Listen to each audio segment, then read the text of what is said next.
It's a question of why I am me. Why am I in Bernard's body and why are you in Athena's body? Now, to me, that is the fundamental question. The material spectacle occurs within the space. The name for space is idea of space, which is consciousness. It has to be, it's an information space. This higher dimensional reality space is an information space.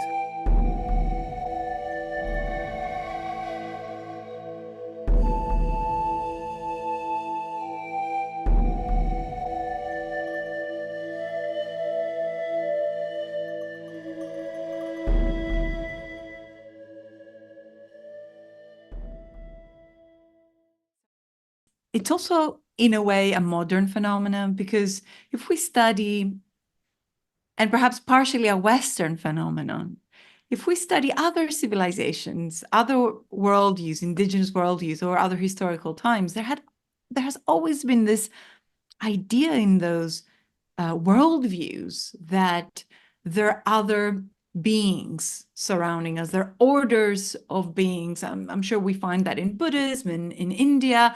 I can definitely speak from the Hellenic point of view that we have all those different hierarchies and taxonomies of different beings, heroic spirits, demigods, gods, and then, that refer to different stratifications of consciousness, or angels, for instance, in the Christian tradition. But do you see? And that raises an important point, Athena, because I was talking in what I said before your remarks about really consciousness on a physical level, how you might have consciousness with very different species presence on a very small scale or a very large scale. But what you're just saying is equally important, that there may be levels of consciousness which are not associated with the physical domain at all. So when you have, or there may be, but in parallel dimensions within the physicality. Exactly. So in some sense, when people have mystical experiences, they clearly encounter other levels of consciousness, other levels of intelligence in mystical experiences, or maybe just in psychedelic experiences. So I don't think consciousness is anchored into the physical world. I'm saying even in the context of the physical world, there are different levels of consciousness. But besides that, there are levels of consciousness that transcend the physical world, because the whole point of having this expanded domain of reality, which goes beyond the material slice, is that consciousness can also reside in those different levels. And so, yes, exactly. And perhaps there are different levels of physicality that we're yet to, to explore. But yes, from the more macro kind of levels, the examples that I gave, to the examples that you gave, and I think there's so much evidence about consciousness in plants, consciousness in the soil, consciousness. Anyone who has a cat must know for sure that there is consciousness in those beings, right? Or there is some sense of a psychology and of consciousness in our pets as well. But of course, it raises a question of how far you take this, because you can go to the sort of panpsychist view where everything is conscious, and I don't quite. If you ask me where you draw the line, I don't quite know, because I think mind is everywhere. I don't know what it means to say whether a brick is conscious. The beautiful owl, for example, in front of you. I would she's say, completely conscious. I would say it's conscious because it's conscious through you. It's a reflection of you. But on the other hand, obviously there are many different opinions about that among philosophers, where you draw the line. But I do think when you look at cellular life, for example, and you see the films of cellular activity, it shows every sign of memory and intelligence and even intention which human beings do. Now, a materialist will say, well, that's just an illusion. It's just how it behaves. It's all governed by equations. But I'm not convinced about that. I think you can make a case that even at cellular level, that there is some level of consciousness and intention and purpose and things. But that's not my area. Absolutely. And I would think that physicists were familiar with this idea, given that in quantum physics, or at least that's what a great portion of population interested in those matters, but not in themselves. Scientists may think that this whole notion of idea, one of the ideas at the center of quantum physics is that the consciousness of the observer interacts with what is observed. And then when we go to quantum cosmology, and please correct me if I'm wrong, there is a theory of the strings, and this idea that, that at the beginning, or, at the very, let's say, core or origins of matter, there is information, right? But information is a metric of intelligence, or it's kind of an intelligible metric. It's not something material per se. It's a consciousness metric. Yes. Now, this is very interesting, Athena. I mean, you raise another issue which we go into a long hour-long tangent. But the point is this, that we've gone from the concept of mass to energy. That came with Einstein, so the energy is so more fundamental. But now there is a view arising partly from quantum theory, but also more generally, that in fact information is fundamental. Because the point is that, and that comes out of straight physics. So in some sense, you've got mass and energy and information, and just as a little mass is a lot of energy, a little energy is a lot of information, and things like that. So, you take your memory stick, okay, and you fill it up with memory. Its weight changes by a tiny little amount. But I mean, but that's information, okay. It's not the energy; it's the information, which is important there. But you see, that's interesting, because the whole point about this expanded paradigm, it's this higher dimensional reality is mind, okay? But if it's mind, and it's mind with a big M, of course, not mind with a little m, it's universal mind. All our little minds are not inside our heads, disconnected privately. They're all connected as part of this universal mind. But that means that this space, this expanded reality, has all those attributes of mind which you would expect. So, for example, it has to have concepts of information, which is a mental thing. It has to be it's an information space. This higher dimensional reality space is an information space, but it also has to contain other mental attributes. It has to contain intention. It has to contain humor. It has to contain love.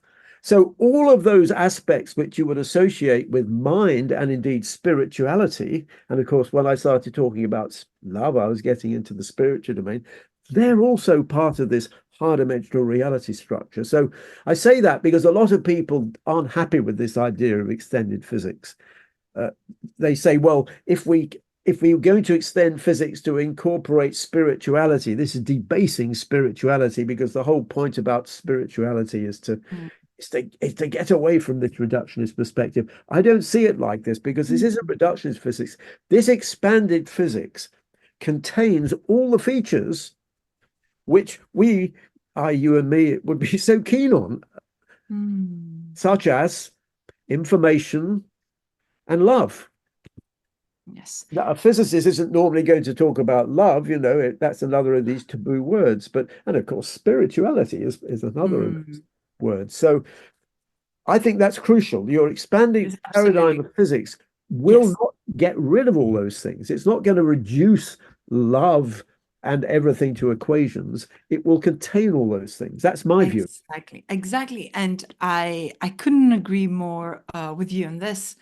Also, coming from a tradition that one of its core precepts is precisely the union of science and spirituality. And I know it may become a bit cliche, that the fact that I'm repeating this, but if we go to the origins of science and to the first pre-Socratic kind of natural cosmologists that we know, Anaxagoras, Parmenides, Pythagoras, and so forth, the whole idea was that since all of the material spectacle occurs within the space that, for us, the name for space is idea of space, which is consciousness, and it's kind of God's mind. God's mind is the space wherein which materiality appears, and it's so well ordered that we will spend thousands of years exploring and revealing laws of nature and mathematics and physics precisely because they're already there, precisely because there is this divine intelligence that has structured it in this, pristine way. And that's what Plato referred to, in his theory when he said that God is a geometrist, God is a mathematician, right? That means that studying physics, studying mathematics, studying science is a study of divinity, is one of our access points to the spiritual experience that will transcend the mind, eventually, but the bridge to get there, or a way to understand God, is science. And I think that is one of kind of the marking features of Hellenism. And we even find this in Aristotle. Aristotle, the metaphysics, basically theology. He said that, to study logic in itself, it's to study God. So yes, and you said something which fascinated me, which I never thought of before, Athena. That is the connection between the word idea and the word idealism. And of course, idealism says, mind is fundamental, everything is in mind. And somehow it did not occur to me, because of course the role of scientists and physicists is to have ideas. Everybody has ideas. In fact, in all three domains, matter, mind, and spirit, they're ideas. But saying it's idealism, is linking that to idealism, the idea that everything is in the mind. I'd not made that connection before. Thank you for that. Thank you very much. You're right. It must go back to Plato, and I do think. I mean, I'm a bit of a Platonist in the sense I think that I don't think mathematics is a creation of the mind. I think it's out there. I think it's a reflection of the perfection of God. That's my own personal view. I mean, whether you use the word God, I don't. That's a semantic issue. But I do think there is this universal mind, this universal spirit, the one eye, which is in some sense behind the creation of the universe. An idea also comes from, the verb idene and idos, which then becomes eidos, species, or consciousness. So conscience, which is syn, as we say, synergy, and idea. So synedicy, consciousness, is all together witnessing the shared mind, as consciousness is also speaking to this transpersonal aspect of being conscious, being aware of consciousness. There's this con, or this syn, and so it's very interesting how we have this notion of idea in modern English as this bubble above our heads. Eureka, I just had an idea. But really, idea is there. It's consciousness, is to be aware, the possibility of being aware. And then obviously, I can be aware of specific things, or I can have intention, but that's just kind of a subcategory of ideas. I like your idea of the little bubbles, because the conventional assumption is that all our minds are separate. Everything is in our head. So the idea of the conventional science would be that little bubble is just inside your head. So if you draw a little cartoon with your bubble, the bubble will be in your head, and there'll be a bubble in my head. But the way I look at this thing is that actually the bubbles aren't in your head at all. The bubbles are in the universal mind, and some of those bubbles actually come from outside, and some of those bubbles are really big bubbles. Right? Yes, that's great. And Heraclitus said something of that sort. He said that for those who are asleep, they each believe that they have a mind of their own. But for those who wake up, the world is one and the same. They realize there is only one mind, one consciousness. Those who are asleep dream that they have their own minds. Those who wake up realize that there's one common consciousness. And really, Athena, that brings us back to the question of know thyself. You remember, I think I started off with the question which fascinates me, which is, why am I me and not you? And ultimately, my view is that that is an illusion. Ultimately, you and I are not separate. We're just part of one great I. Now, I know I'm preaching to the converted because this is a standard view, but nevertheless, even though it's a standard view among people of a mystical disposition that we're all reflections of the one I, there is still the fundamental question, which fascinates me, in fact, I'm obsessed with, which is the question of why I am me and not Athena. And the story I always say, let's imagine that you and I were born at exactly the same time. I mean, I know we weren't, you're much younger than me, but let's assume we were born at the same time in the same maternity ward, and your brain lights up and my brain lights up. Why am I in Bernard's body and why are you in Athena's body? Now, to me, that is the fundamental question. Now, a materialist would simply, and 99% of neuroscientists would say, that's a meaningless question because it presupposes there is something outside the brain which somehow sort of gets linked in with the brain. And in other words, it's the conventional view, some sort of butterfly like a soul which decides to become Athena or becomes Bernard. That's a meaningless question from the reductionist perspective because it assumes there's something outside the brain. But if the brain generates consciousness, that's a meaningless question. But it can't be a meaningless question because I am me and I'm not you.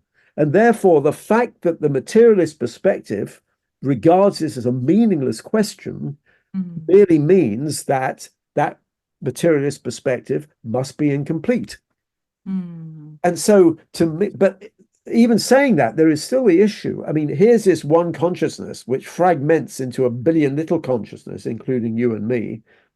Why am I me and not you? It's still within that concept, within the context of a universal consciousness, it's still a huge puzzle to explain why am I me and not you? And that's the question I've been thinking about for the last few years. And the only way to address this question and to realize is that there are different levels of time. Because it's only a paradox if you think there's only one level of time. But yes, without going into any details, having these higher dimensions of time allows you to address that question. That's all I'll say about that. But yes. so I love to. And I think it's fascinating that your question again begs this Apollonian precept that because in order to know how is it that I am me and not you, I have to know who I am. Yeah, exactly. Yeah.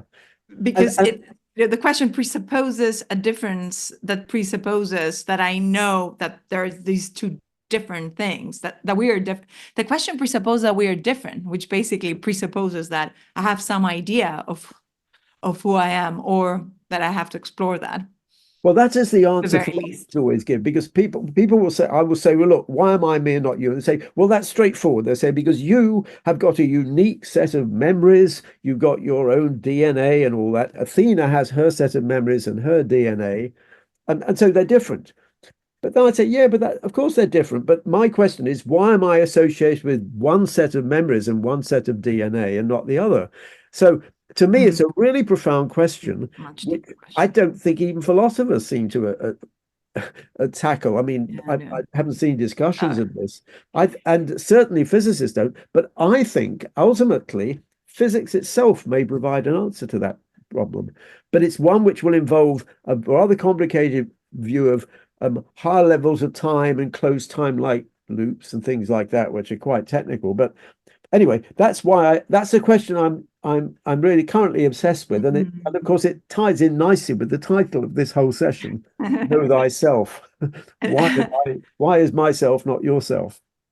And I really hope that physics and your theory can shed light onto this, because it does beg very important philosophical questions like other dimensions, soul, the journey of the soul, karma. It's a lot there.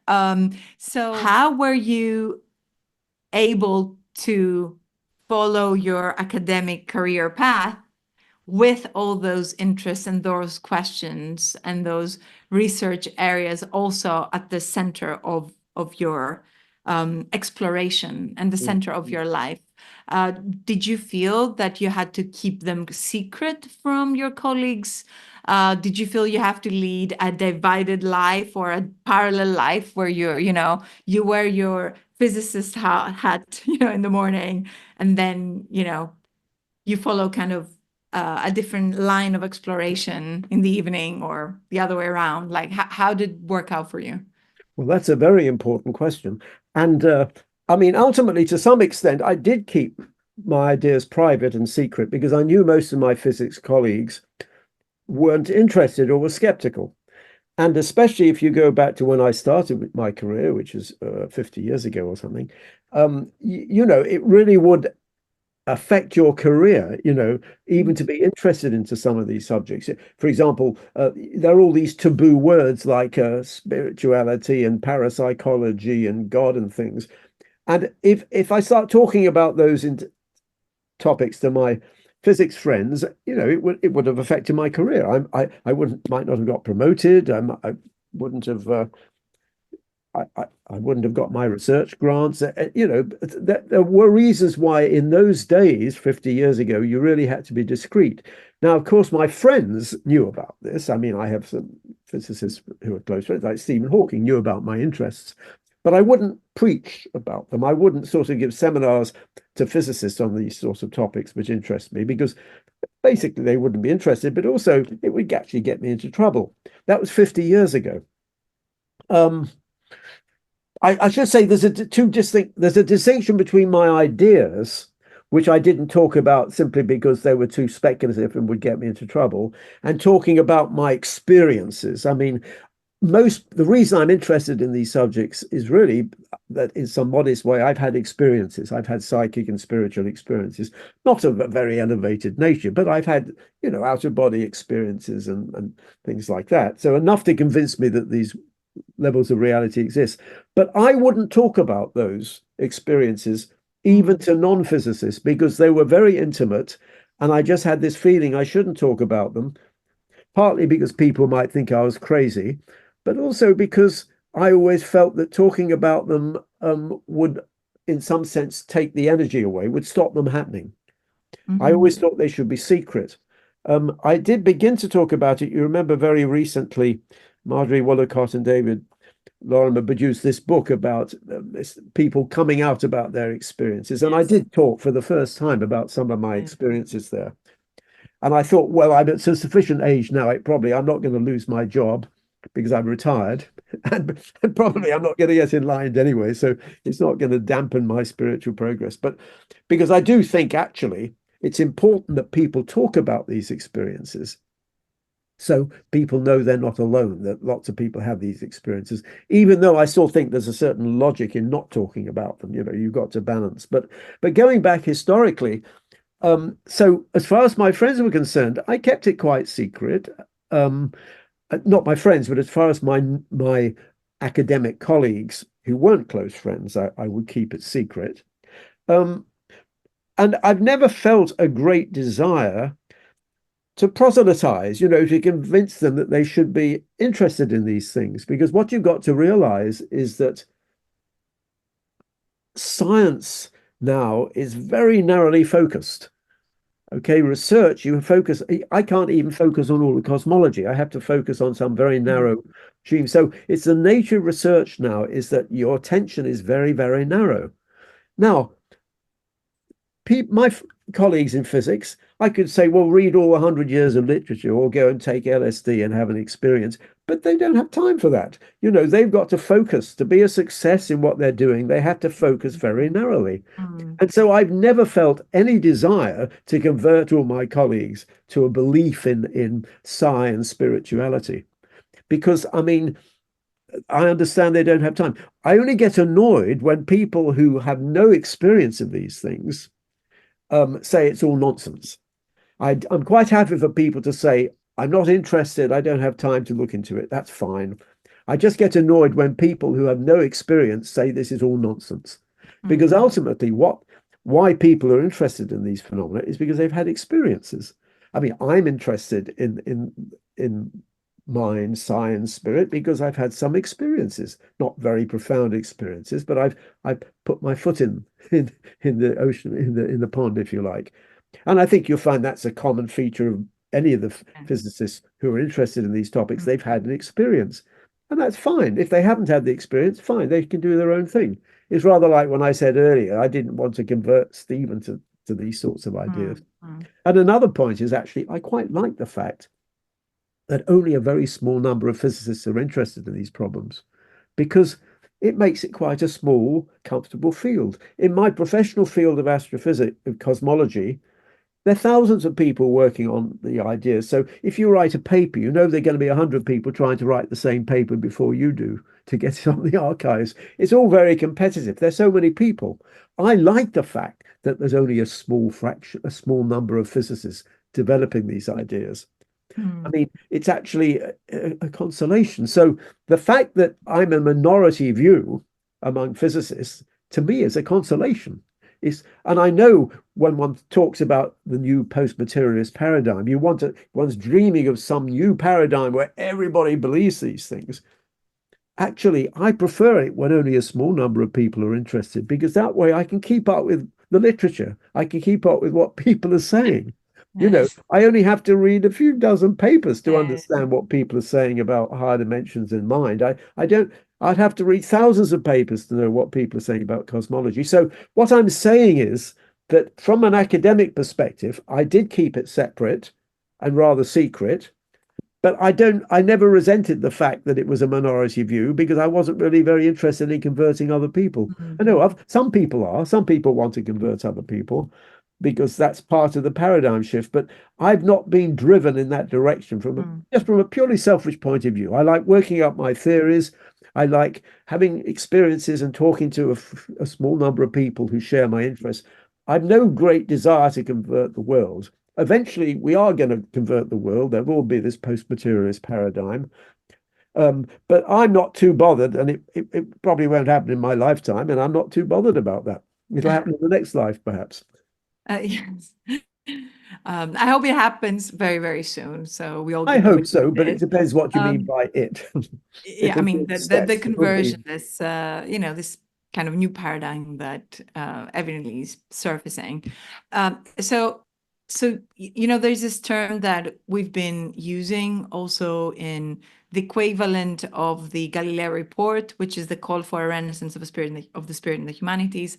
And it's the term of epistemological discrimination, because it's sort of paradoxical in a time that we're speaking about inclusivity and diversion, and we get to expand our inclusion and respect for different preferences and different orientations in all those different areas, of life, religious beliefs, gender, sex, and so forth, of course, nationality, color, and etc.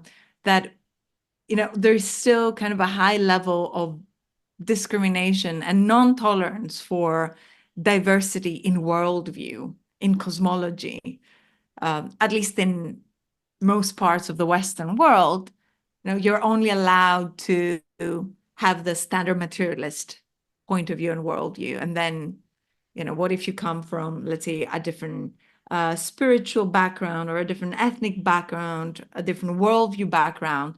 Well, in a way, you're silenced, and you can only operate at the level of the main basic materialist reductionist assumptions of that paradigm. So, we refer to this term as epistemological discrimination, and it's especially evident when one pursues or begins to pursue an academic career. And I don't know, what was you mentioned, obviously, some of your experience that you had in the area of physics. I think it may be more evident in other areas, such as philosophy, for sure, or the humanities.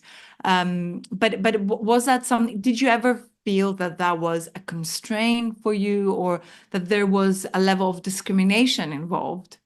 Or were you able to find a golden line between those two areas of your life? Well, of course, you're right. There is this this academic bias and discrimination. Bias. And in all areas of science. I mean, and I'm talking as a physicist because that's my experience, but of course one knows it applies in all levels of science. But what has always struck me is that what the nature of that bias does change. I mean, we're all aware of paradigm shifts and things like that, and I suppose one of the definitions of a paradigm shift is that the set of biases has changed, and in some sense, people have become a broader perspective. But I mean, what is interesting is that even in my professional lifetime, which is about 50 years, I mean, that's when I began my PhD about 50 years ago, and it's fascinating to me how relatively quickly these shifts occur. I mean, they might not be big enough to be called paradigm shifts, but what is respectable changes. And it changes really on quite a big time scale. I mean, we've talked about taboo words. Now, for example, one tabooed word is anthropic, the fine-tuning, the anthropic principle. When I first wrote about that in 79, I think it was, physicists were I wrote with Martin Rees, who was a very eminent astronomer, but if it wasn't for that, I would have got into big trouble because people thought this was philosophy or even theology. And I remember one person telling me it was obscene, a physicist, it was obscene, you know, saying that the universe was tuned for observers. Now it's respectable because of concepts to do with the multiverse. And we talked about consciousness being a taboo word 20 years ago. Now it's respectable. A lot of physicists are talking about consciousness. And then you still can't really talk about parapsychology. You'll get into trouble because it's still controversial.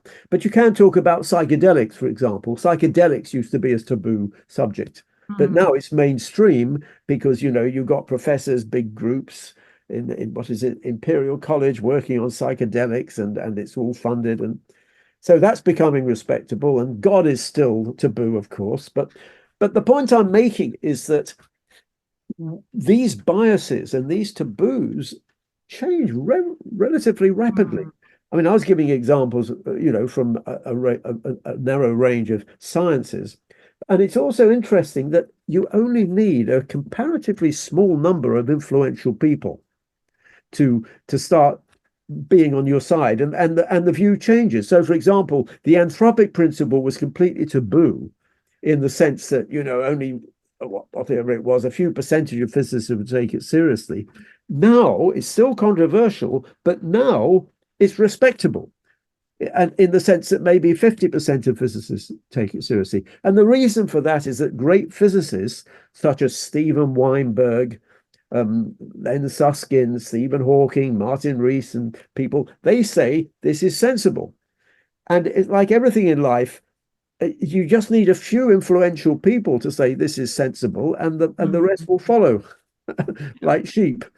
So, yeah. And so, although it's a bit depressing that there are these biases, I think it can be quite surprising the time scale on which the biases can be overcome. I mean, even within my lifetime, which is, you know, I've seen this happen. So I'm not so pessimistic. One has to accept that there are these biases. I think, how did you put the epistemological sort of background against which one works, but it does change. And of course, I'm only talking about science, but of course, it's true of everything. I mean, even in religion, you've got all the different perspectives within religion, all competing religions, and they've got their biases as well. So, and even if you look in respectable science, we've talked about post-materialist science, but even within materialist science, it breaks down into all sorts of little fragmentations of different opinions about various things, and which one needn't go into. So at every level, you get these biases and arguments going on. That's the nature of things. But the arguments get resolved. You just have to be patient. I mean, things. So I'm never too.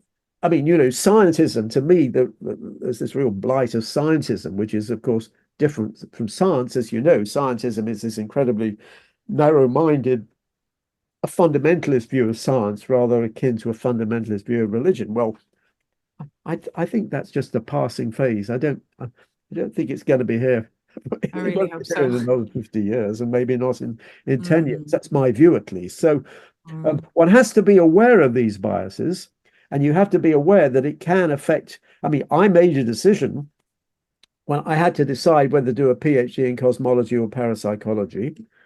Um, and I decided there were no jobs in parapsychology, and I decided, someone said, you see, you either become an outcast, you either say, well, I'm going to give up my academic career and become a heretic. And Rupert Sheldrake's an example of that. mhm. He's a very influential person, but he was an academic and he gave it up to become a heretic.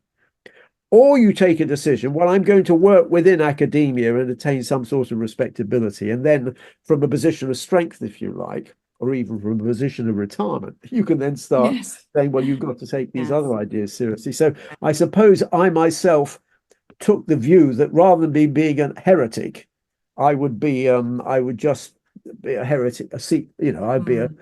heretic in secret. And that Wow. maybe is a pragmatic way of doing things even now.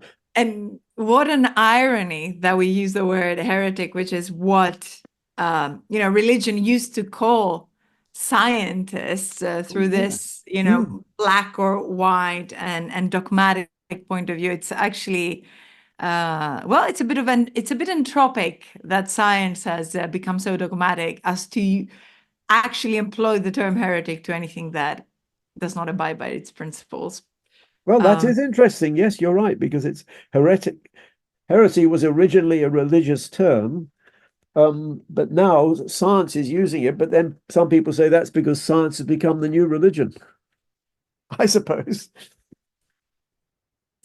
What would be your advice to younger generations of scholars, the future generations of physicists, cosmologists, who, like yourself, have broader interests than just materialist science, who are interested in those topics of consciousness, spirituality, and are just embarking on this path of scientific education and perhaps an academic career? That's a very interesting question, Athena, because I do sometimes get inquiries from young physicists just starting their career, and they're saying, well, how can I do a PhD in the subject which interests me? In other words, expanding physics to accommodate mind and things like that. And I have to say, well, if this is your passion, of course, but you've got to realize from an academic point of view, it's not the best thing to do from your career perspective, because you're not going to get a job probably as a professor at the moment in doing research in this area. And certainly when I began my career 50 years ago, that was a decision I made then, that there simply was no career prospect in this other area. On the other hand, the situation is better now. But still, after 50 years, it's still not easy to get jobs in this area I'm talking about. In other words, the area, if you like, of post-materialist science. However, I bet you in another 50 years, it will be, because that's part of the paradigm shift. The point of the paradigm shift, it dictates, if you like, what you can do a PhD in. Well, of course, we don't have to be too focused on what you do a PhD in, because you can make an important contribution to something without forging an academic career. I mean, not everybody interested in post-materialist science are academics, but I'm just saying, as an academic, you have to be aware of the fact that it may not be so easy to get an academic career in this area, although doubtless that is changing. The situation is becoming better. But more generally, I would say, because you were sort of asking me as an academic and even as a physicist, more generally, the crucial thing, because you're referring to young people, the really crucial point is that the next generation are the key. Someone needs to carry on the flame. I mean younger than me, but even younger than you. We need the new students. They're the ones who are going to carry on the flame. And that's why it is so crucial that organizations like the SMN have got this new spirit of enthusiasm and passion coming from the young people. I mean, for the SMN, it's embodied in the new paradigm navigators. But more generally, I mean, it's in the youth will be the next. That's where the power for the next paradigm is going to come from. And we have to be aware of that. And we must also be aware of that the new people, the young people, they won't necessarily have the same remit as we do. I always say when we talk about the scientific and medical network, we started 50 years ago with a dream, a particular ambition. We can't be sure that that's going to be the same ambition of the new generation because it changes. So I always say, to us older people, we have to be aware of that. We mustn't think we've got to preserve in stone what we wanted to do when we started out, because it may be different, even though it's the same aim in some sense, but it may be a different materialization. But the final thing I would say to the young people, don't think that everything of the past is worthless, because actually most things you find will have had their seeds in the past, probably in the Greeks, and so for example, only a few months ago I visited Boston and I went to Concord, which was a little village town near Concord, and that is where Ralph Waldo Emerson lived. And he was the most famous American philosopher who found the transcendentalist movement, which, as you probably know, was a movement which was combining man, nature, and the divine. And it was sort of very influential at the time. Now it's not so influential. People probably haven't heard about it, but actually it's very important. And the things they were doing 200 years ago are really also very much in common with the things we're trying to do now. So I would say to the young people, first of all, the future is in your hands. That's where the energy is, but never neglect the value of the past, because ultimately the secret is in the past as well as the future. That's wonderful.